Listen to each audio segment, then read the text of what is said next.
Bago ang lahat, luma muna. Sinagot na kasi ni Darvin Ham kung bakit di umano nagsimulang mag-fail si Westbrook dati sa LA. Dahil sa tatlo nilang player na merong max contract na nagkaroon ng salary constraint sa LA na hindi sila makapag-compete. Na si Westbrook ang naging scapegoat. Merong elite lineup kaso walang maidagdag kasi nagtitipid ang LA kahit sila pa yung team na sikat. Mukhang bumabalik yung dating laro ni Westbrook. Good sign para sa kanya. Bad sign naman para sa Sacramento. Dahil yung player nilang kinuha ng last minute at iniiwasan ng ibang team, binubuhat sila ngayon. Dapat role player at supporting ka si Westbrook kaso siya yung isa sa top player nila ngayon. Versus Thunder, meron siyang 24.6 rebounds at 9 assists.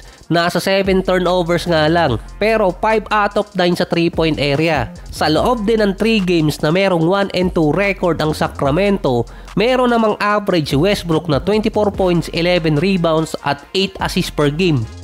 Nasa average pa si Westbrook ng 68% sa 3-point area, 13 out of 19 sa 3 game stretch na yun. Siya pa ang oldest point guard na nagkaroon ng at least 25-5 na nasa mahigit 360 points na lang ang kailangan din ni Westbrook para malagpasan si Oscar Robertson bilang may pinakamaraming points sa point guard position. Pero si Harden point guard na rin kasi ngayon na originally shooting guard. Biglang naging complete player itong si Westbrook habang nasa Sacramento. Kaso nga lang 3-6 record ang Kings ngayon sa first 9 games.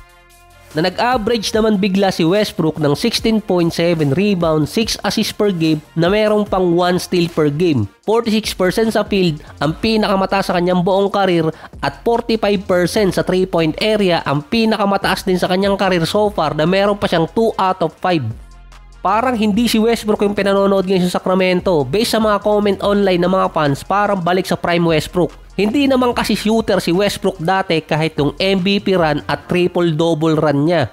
Pero para yung 3 game stretch niya sa Sacramento, ito yung pinaka-consistent sa scoring, defense at shooting percentage lalo na sa 3-point area.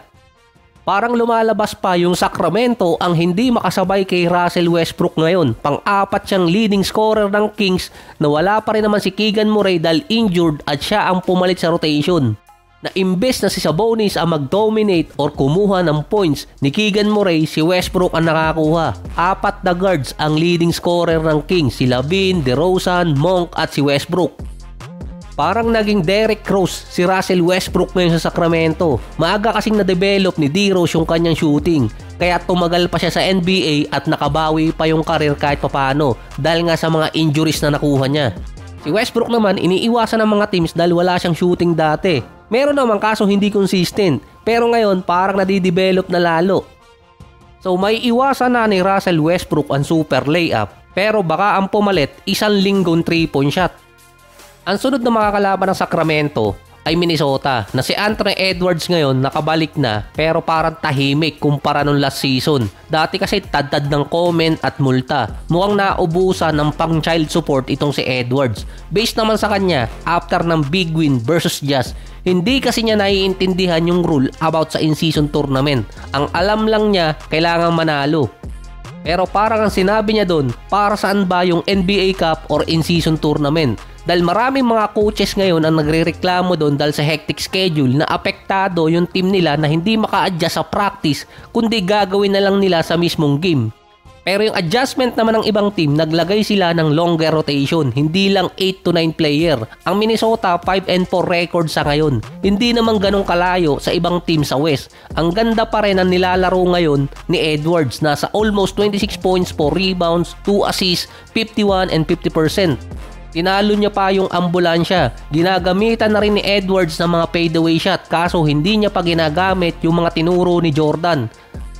Ayaw sundin yung tatay pero mukhang bumabalik na rin yung laro ni Randle. Almost 26.7 rebounds, 6 assists, 55% sa field at 43% sa 3-point area. Halos ganito yung numbers ni Randle nung nasa Knicks pa siya.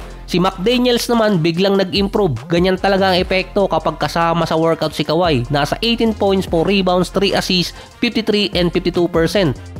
Lumakas yung starting unit ng Minnesota kaso humina naman yung second unit nila. Doon kasi nakakaapekto yung pagkawala ni Nickeil Alexander Walker.